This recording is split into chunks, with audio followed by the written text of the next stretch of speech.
ماما بعد إذنك ممكن تيجي؟ عايزاكي في موضوع مهم.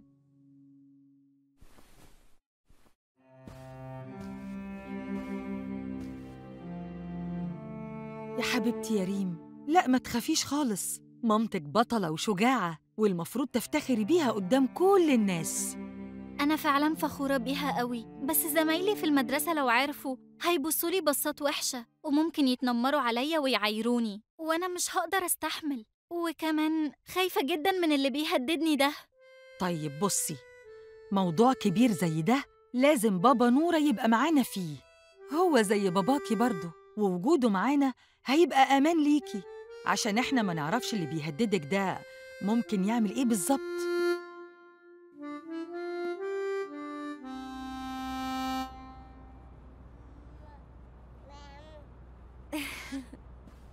إيه ده؟ ميس رضوى ويوسف هنا؟ ده أنا حظي حلوة قوي. تعالي يا جميلة اقعدي معانا. عامل إيه يا يوسف؟ بص كده. هو ليه ما قاليش أنا كمان بحبك؟ شكله ما فهمنيش برضو. يا جميلة هو لسه ما اتعلمش أي حاجة، وممكن لما يكبر شوية يسمعك وما يحتاجش يتعلم لغة الإشارة. ده أنا اتعلمت مخصوص علشانه. ما تعمليش كده بس عشان يوسف، في 1000 غيره محتاجين إنك تساعديهم وتبقي معاهم، وممكن تبقى دي وظيفتك أصلاً في المستقبل. إيه ده؟ هي دي شغلانة أصلاً؟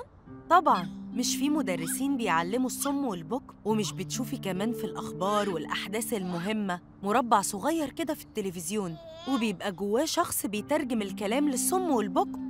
أيوة فعلاً، حلوة قوي الموضوع ده. أنا أصلاً حبيت لغة الإشارة من أول ما اتكلمنا سوا في المستشفى، ومن ساعتها مش ببطل إني أدور على النت وأتعلم.